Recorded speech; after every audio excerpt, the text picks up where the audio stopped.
Jadi gini, untuk tersangka NN dengan JJ ya, kan yang pertama dulu pernah kita lakukan permanent assessment ya ke BNNP DKI. Dan kemudian kita juga sudah menerima hasilnya bahwa kesimpulannya untuk tersangka NN dan JJ akan dilakukan rehabilitasi.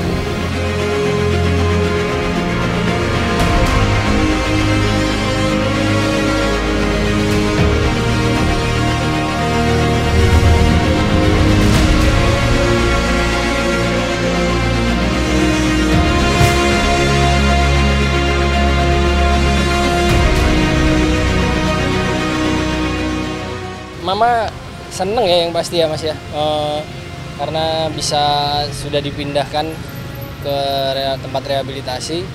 Tadi lebih seneng aja lah, karena memang harapannya Mbak Nunung sendiri pengennya rehab ya, tertekan nggak. Memang tadi ada sedikit mau pengen lihat dulu kamarnya gitu yang dari kendala tadi, milih-milih kamar.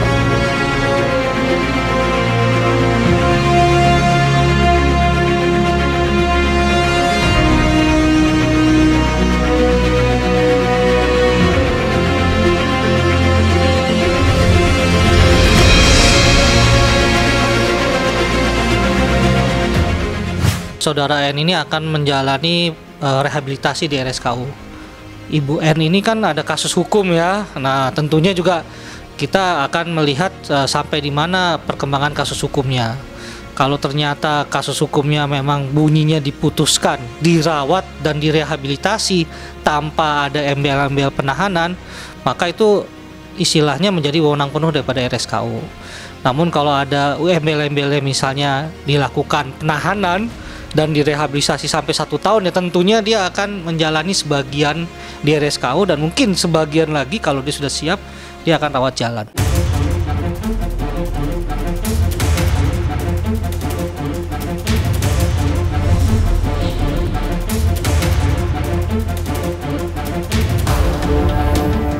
Juga siap untuk proses selanjutnya, di mana kita akan mengikuti proses persidangan. Jadi bukan berarti di rehab itu selesai, tapi masih ada proses persidangan yang harus kita lalui. Ya alhamdulillah juga Mbak Nunung sepertinya Pak De, Mas Bagus, Mas Samar tadi sudah disampaikan juga sama Mbak Nunung, beliau siap mengikuti proses hukum dengan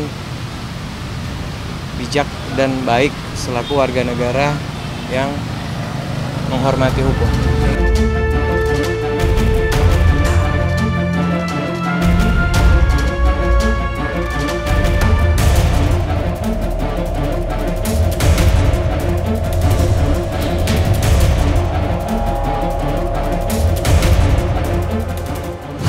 Lucu sih, cuma karena kan aku sebenarnya kan anak ya, kenapa kok jadinya ke sana pemikirannya. Cuma mungkin ya wajar sih, karena kan aku ketemu papa udah besar, mungkin ada ketakutan-ketakutan tersendiri, namanya nggak kenal gitu kan.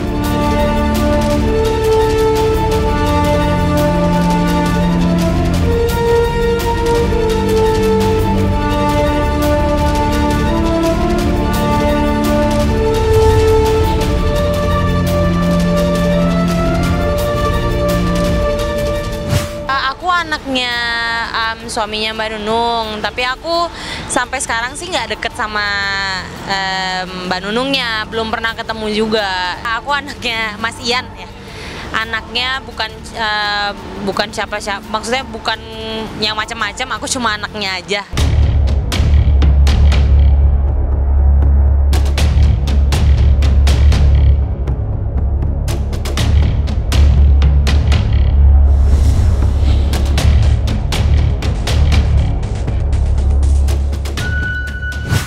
Aku baru ketemu papa itu sekitar, sekarang aku 23 tahun, papa ketemu pertama kali itu 19 tahun.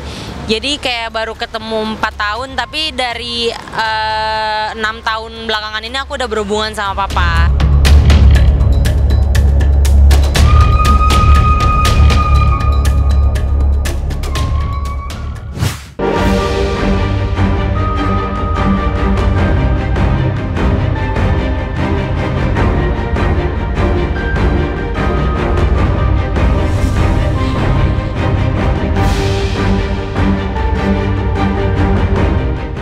Ya resiko lah.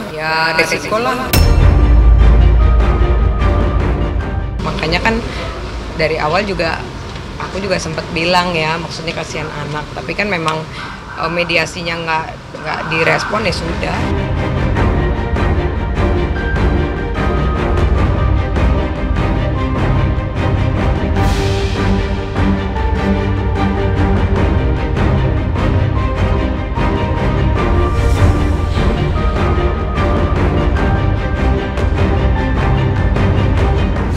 Kalau saya bilang sini bukan sepele, udah masuk ke mental anak kecil gitu loh. Jadi mungkin nggak pernah dipikirin dari awalnya seperti ini kan. Jadi akhirnya melebar sampai akhirnya anak juga ikut kena imbas dari persoalan orang tuanya. Ini kan sebab biasan gitu loh, bukan karena nggak mau minta maaf baru dikatain kan, seolah-olah seperti itu ya kan. Salah sendiri kenapa nggak mediasi ya kan untuk permintaan maaf, bukan karena itu. Hai, halo.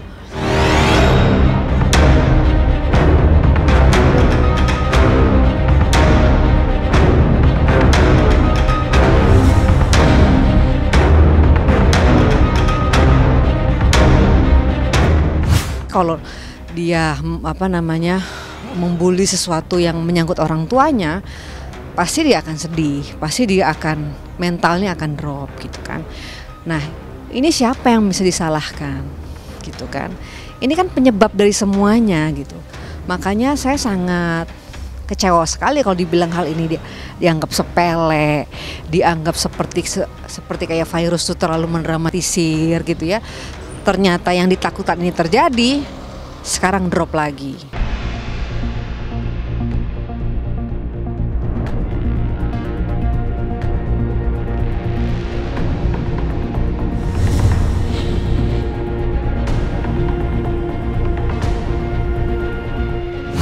Karena dia masih kecil, dia nggak punya pemaknaan sebetulnya yang seperti negatif itu menjadi negatif dengan caranya dia diejek dan sebagainya, terus tidak ibaratnya tidak diajak berteman, dikucilkan, itu membuat negatif. Jadi si ikan asin jadi makna negatif akhirnya sama dia.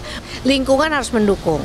Mendukungnya gimana? Yaitu orang tua, guru dan sebagainya harus kemudian membuat ini menjadi suatu yang netral, kemudian jelaskan kepada dia secara sederhana.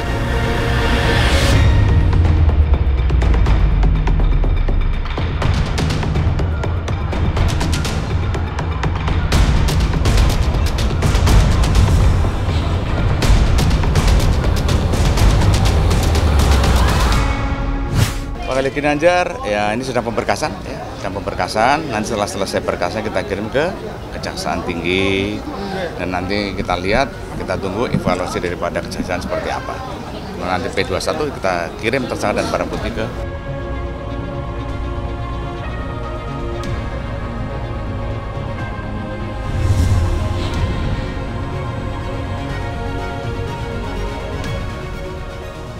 Tapi kan kita berharap nggak sampai seperti itu, makanya dari kemarin tuh proses mediasi juga kita harapkan direspon gitu loh, agar masalah ini cepat selesai kan, nggak berkepanjangan, karena biar gimana kan mereka punya anak berdua.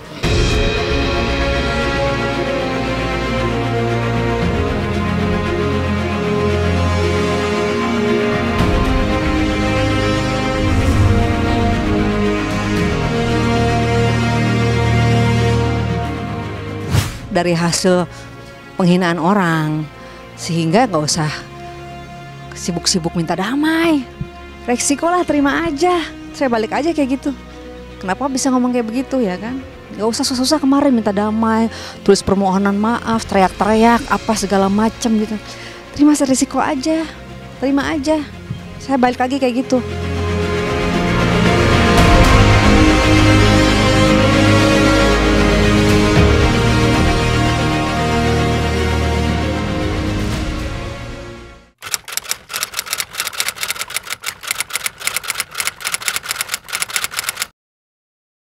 Jadi jangan lupa untuk subscribe Cumi Cumi.